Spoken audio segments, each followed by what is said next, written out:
Yesterday was my birthday. I turned 36 years old. Um, and I am finally coming out on the other side of my midlife crisis. Now, I've always heard of those.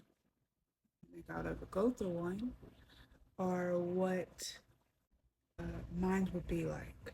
Because, everyone's midlife crisis is different. But a couple of days before my birthday, I came across a letter that I wrote to myself. Actually, right before everything changed. It says, "Dear old me." I'm gonna try not to cry. When I read this alone by myself, so I'm trying to not with you guys, but it says, "Dear old me, I know we went through a lot to get where we are today. I know it wasn't an easy journey, but I'm proud to say we survived. We've made it to the other side.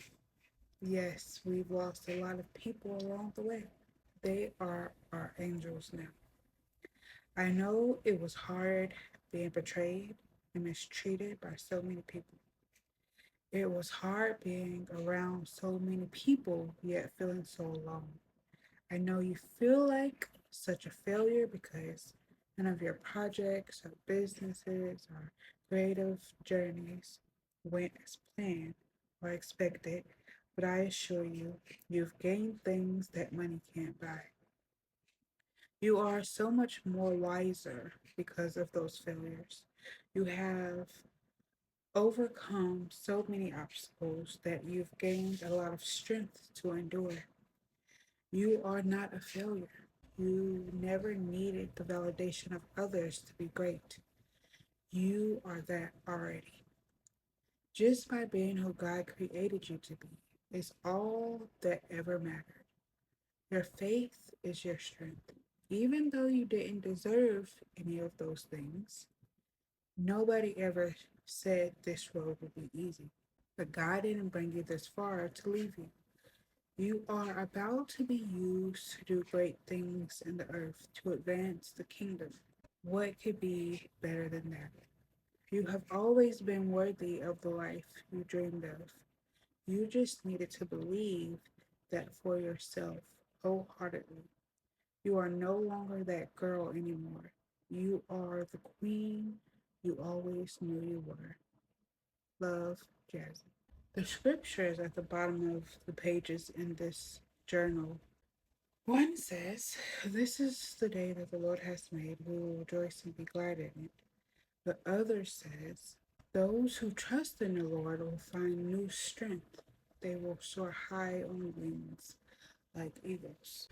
Yesterday, I was doing my guided prayer journal, and the word that was of the day was challenges.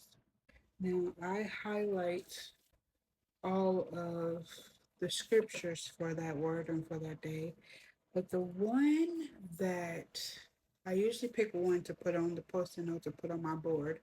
I'll show you guys, I'll insert it. But it says, "Dear brothers and sisters, when troubles of any kind come your way, consider it an opportunity for great joy. For you who know that when your faith is tested, your endurance has a chance to grow. So let it grow. For when your endurance is fully developed, you will be perfect and complete, needing nothing." That's James 1, verses 2 through 4. And I can attest to that. Now, although I did go through a lot last year, that was that was the end of all the lots. All the lots that I've been through. Because that wasn't the first time I've been through a lot. But it's the last time. The irony is that the first time I went through a lot, I was very, very, very unprepared. in all areas, spiritually, mentally, emotionally, maturity. I was in middle school actually, about to go into high school when the first time that I went through a lot.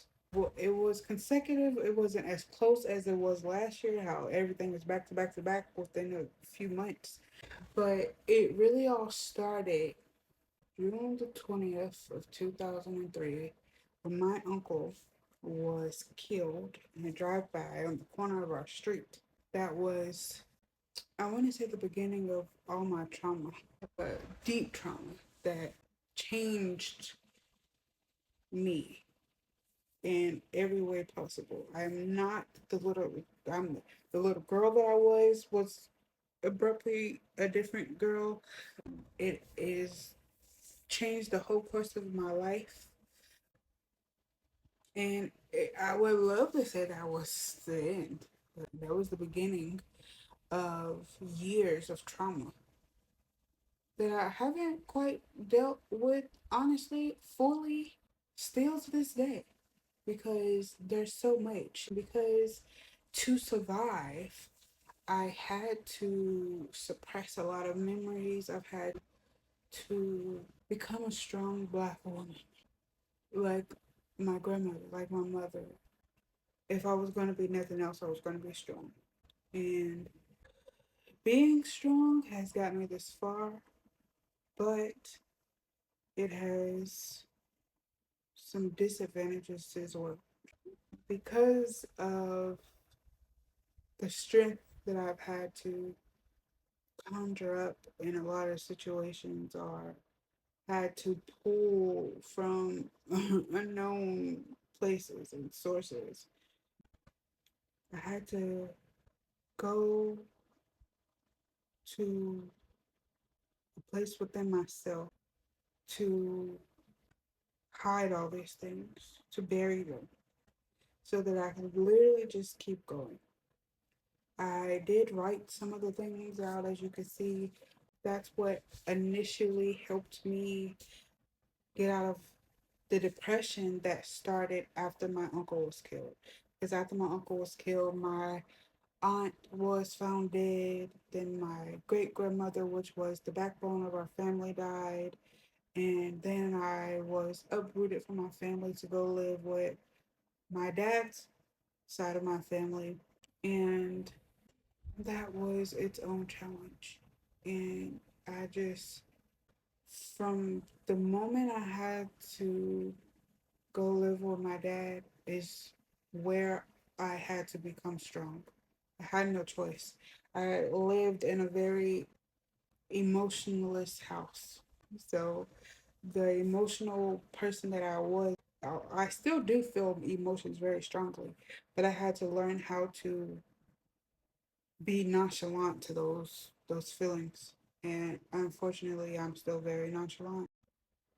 But I say all that to say, yes, stay strong. Build that endurance. You're going to need it for for life. But allow God to help you through so that your heart will not be hardened. Because with all that I've been through, and one day I'll get through all of it and tell you guys how I've overcome all of it. But the one thing that is for sure about me, I am not what I've been through. That is not my identity. I am much stronger, wiser, um, prepared for life because of it. So stay strong, be blessed.